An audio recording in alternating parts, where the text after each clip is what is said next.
난징이 함락되기 이틀 전인 1937년 12월 11일 정오, 찌진산을 비롯한 난징성의 주요 거점이 줄줄이 일본군에게 넘어가고 난징성이 함락 직전에 놓였다는 보고가 빗발치자 장시성으로 도망쳤던 장제스는 그제서야 난징을 포기하고 탈출하라는 명령을 내렸습니다. 우리는 가마솥을 부수고 배를 가라앉히는 결단으로 최후의 승리에 대한 확신을 굳건히 다지기 위해 잠시 난징을 포기한다. 우리의 살과 피로 이 땅의 구석구석을 지켜야 하기 때문이다. 도망자의 모순에 빠지고 궁색하며 심파적인 메시지를 통해서 말입니다. 하지만 어떻게 탈출할 것인가? 이미 중국군의 탈출로는 차단돼 있었고 탈출 계획도 또 탈출할 수 있는 수단도 없으며 이하 부대에 탈출 명령을 전달할 방법도 없는데 말입니다. 그런데 이렇듯 상황이 절망적으로 돌아가자 탕성주는 10일 저녁 8시 참모들을 모아놓고 본대는 돌격작전으로 포위망을 뚫고 잔전 부대들은 양쯔강을 동항해 서쪽으로 퇴각하라. 아니, 각자 알아서 탈출하라 라는 무책임하기 짝이 없는 명령을 내렸습니다. 그리고 자신은 민간인 복장으로 갈아입고 미리 준비해뒀던 증기선을 타고 달아나 버렸죠. 이때는 마약 기운에서 깨어나 있었던 모양입니다.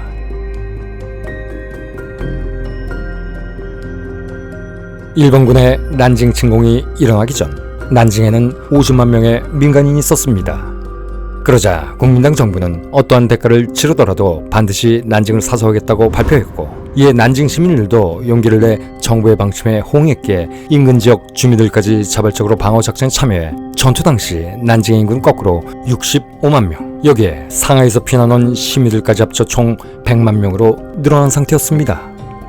그러자 이에 고무된 탕성주는 난징을 방어하는 데 있어 나와 나의 군대는 난징과 함께 살거나 죽기를 맹세하는 바, 이를 위해서라면 주저하지 않고 내가 먼저 적진으로 뛰어들 것이다 라고 말하기도 했습니다. 하지만 실제로 그의 행동은 이런 말과는 전혀 달랐죠. 12월 5일 공식적으로 난징 전투가 시작됐을 때부터 그는 전선지처를 전혀 나가지 않고 헌병들이 지키는 집에 머물며 그냥 소일하는 경우가 더 많았으니까요. 그의 참모 최응커일락은 훗날 이렇게 말했습니다. 난징성 포위 당시 탕성주는 매일 저녁 궁정 앞을 거닐었다.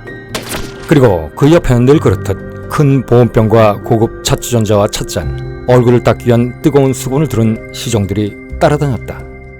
향긋한 차를 마시고 고급 담배를 피우는 그의 모습은 매우 차분해 보였고 심지어 평화스러워 보이기까지 했다. 아하, 이렇게 병개스러운 일이 또 있을까요? 병사들과 시민들이 최전선에서 피비린내 나는 전투를 벌이고 있을 때 탕성주는 그저 집에 숨어 담배를 피우고 차를 마시며 여유로운 시간을 보내고 있었던 것입니다. 그리고 어쩌다 아평기온에 광기가 차오르면 말도 안 되는 작전을 직접 독려해 병사들을 계중으로 몰아넣기도 하면서 말이죠. 그런데 그의 이런 또라이 같은 행동은 이뿐만이 아니었습니다. 부상당한 병사들과 시민들의 고해관에선 아예 관심조차 없었던 것이죠. 이로 인해 일본과 필사적으로 싸웠던 중국군 부상병들은 후송은 고사하고 기본적인 응급조치조차 받을 수 없었습니다.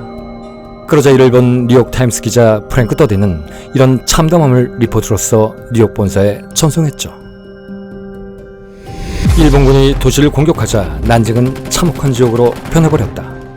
특히 중국군 부상병들을 위한 치료시설은 끔찍할 정도로 열악했는데 구호소 곳곳에는 치우지 못한 전사자들의 시신이 썩어가고 있었고 치료를 받지 못한 부상병들은 그 썩은 시신위를 기어다니고 있었다 라고 말입니다. 그런데 이런 탕성주가 난징 시민과 부하 장병들을 버리고 장제스처럼 혼자 도망가 버리기까지 했던 것입니다. 심지어 장제스가 내린 탈출 명령을 자신의 예부대에 전달하지도 않은 채 말입니다. 그는 마지막 순간, 즉 자신이 탈출한 시청까지도 무단 후퇴 금지, 명령에 불복한 자는 무조건 참수한다 라는 명령을 유효한 상태로 그냥 놔뒀던 것입니다. 그리고 이 문제는 결국 비극적 사건의 원인이 되고 말죠. 이 사건은 잠시 후에 말씀드리겠습니다. 탕성주, 그는 군인이기 이전에 국민, 아니 인간으로서 최소한의 도리도 지키지 않은 소시오패스였던 것입니다. 그런데 탕성주보다 먼저 도망간 자들도 있었습니다.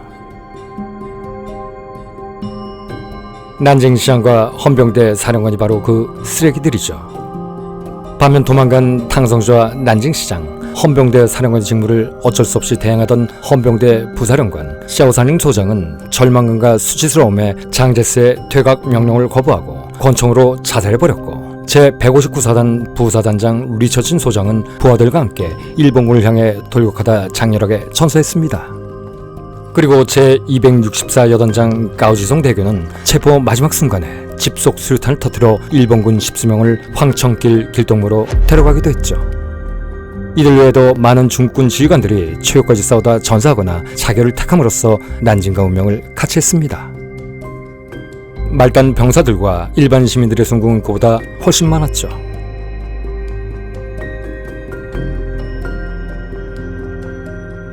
(1937년 12월 13일) 난징이 함락됐을 때 전사자들의 시체가 도처에 널려 있었습니다. 우리는 보통 중국군이 난징을 일본군에게 너무나 쉽게 빼앗겼다고 말하곤 합니다. 그러나 사실 난징이 함락되기 전 중국군 병사들은 최대한 끈질기게 싸웠고 수도를 지키기 위해 자신을 희생시켰습니다. 사단장 및 여단장급 3명, 연대장급 6명이 전사하고 병력의 70% 이상이 손실될 정도로 말이죠. 그러나 장제서 탕성주, 이따위 지도자와 지휘관이라니, 목숨을 내놓고 수도 사수에 여념이 없었던 장병들과 시민들, 그들의 억울함을 어찌해야 할까요? 그런데 난징 전투에 패한 뒤 숨죽여 지내던 탕성주는 중일 전쟁이 끝나고 제2차 국공내전이 벌어지자 이번엔 장제스를 배신하고 마오쩌둥의 공산당으로 귀순, 자신의 고향 후난성의 부성장까지 지냈습니다. 부유한 집에서 태어나 신해 혁명에 참가하고 호국전쟁과 호법전쟁 등에 참전한 공로로 후난 군벌의 지배자가 된 후 국민당에 입당했던 탕성주. 하지만 그는 북벌전쟁에 참여한 대가로 잠시 우원 국민정부의 실력자로 등극했으나 곧 장제스와 맞짱을 뜨다 몰락했습니다. 그리고 재기를 한답시고 난징 전투의 지휘를 자임했다가 난징 대학살의 총매제 역할만을 했죠. 그런데 그런 그가 어떻게 공산당으로 귀순 중화인민공화국의 고위 관료가 됐을까요? 그건 역시 혼란스럽게 그지없었던 1920-30년대 중국의 상황에 기인돼 있었습니다. 위안스카이의 황제 즉위 시도에 대해 저항한 호국전쟁과 베이징의 잔여 군부를 소탕하고 중국을 통일시키고자 벌인 북벌전쟁, 그리고 전제 군주제를 없애고 중국을 공화국으로 만들기 위해 코민테린에 의해 꾸며진 제1차 국공합작, 그러자 이번엔 공산당을 축출하기 위해 장제스가 일으킨 난징 정변, 이어서 총 5번에 걸쳐 중국 각지에 소비에트 지구를 건설한 중국 공산당을 섬멸하기 위해 벌인 초공작전, 즉 제1차 국공내전과 이에 맞서 마오쩌둥과 장제링이 꾸민 시한사건, 그리고 그와 동시에 일어난 일본의 침략과 이 때문에 다시 성사된 제2차 국공합작. 그렇습니다. 이런 와중에 탕성주는 새로운 정치 세력이었던 마오쩌둥의 공산당과 계속 연을 맺고 있었고, 마오쩌둥 역시 1929년 소위 장당 전쟁을 일으켜 공산당 토벌의 수괴인 장제스에게 반기를 들었던 탕성주를 적으로 생각하지만은 않고 있었던 것입니다. 이렇듯 국민당의 고위급 인사로서 표면적으로는 반공주의자로 보였지만 사실 탕성주의 이력 속에는 공산당과 제외한 경력도 꽤 있었던 것이죠. 여기에 난징 전투의 패전으로 국민당에서 더 이상 존재 가치가 없어져버린 그의 입지가 결정적인 작용을 했을 것입니다. 어쨌든 이런 이유들 때문이었을까요? 그는 1946년 제2차 국공내전이 발발하자 앞서 말했듯 즉각 공산당에 입당, 이번엔 열렬한 공산당원으로 변신했습니다. 탕성주, 말 그대로 무지막지한 생존력을 가진 인물이었던 것이죠. 그런데 그는 독실한 불교 신자이기도 했습니다. 이 때문에 왼손에는 마르크스 레닌주의 서적을, 오른손에는 불경을 들고 다니곤 했는데 훗날 중국 인민들은 그를 불교도 장군이라고 불렀다고 합니다. 일체의 종교를 부정하는 공산주의 국가 중화인민공화국에서 말이죠. 처세에 관해서도 그는 달인의 수준이었던 모양입니다. 하지만 그런 그도 마오쩌둥이 저지른 문화혁명만은 피해갈 수 없었습니다. 그 역시 마오쩌둥이 칭의 쿠데타로 재집권하자 많은 고위 당원들처럼 홍위병들에게 갖은 모욕을 당한 뒤 시름시름 앓다 비참하게 죽었으니 말이죠. 어쨌든 난징 사수를 외치던 지도자들이 연이어 도주해버리자 장병들과 시민들도 동요하기 시작했습니다. 물론 그나마 없던 사기는 더욱 급전직하로 떨어져 버렸죠. 12월 3일 0시 중국군의 탈출을 감지한 일본군이 급거 성내로 돌입하기 시작했습니다. 그리고 새벽 4시 무너진 중산문을 통해 들어온 일본군 제16사단은 난징 정부청사에 일장기를 내걸었습니다. 이것이 바로 난징 함락의 순간입니다. 이렇게 중국군의 저항은 와해돼 버렸고 지휘계통은 완전히 붕괴됐습니다. 이에 어쩔 수 없이 시민들과 병사들은 개별적으로 탈출해야만 했는데 이 중 일부는 비무장으로 선포된 외국인 조개 지역이던 이른바 난징 안전구로 도망치기도 했습니다. 하지만 대다수는 양쯔강 메탄항의 선착장으로 몰려들었죠. 강 건너 푸코로 탈출하기 위해서 말입니다. 그런데 탕성주의 후퇴 명령이 제대로 전달되지 않은 상태에서 앞서 예고했던 사건이 벌어집니다.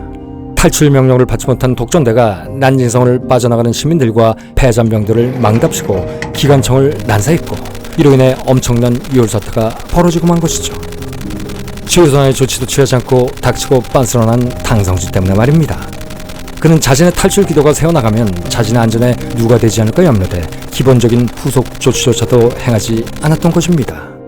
그야말로 무능하고 무책임한 자의 표상이었던 것이죠. 그리고 본격적인 비극은 이때부터 시작됐습니다.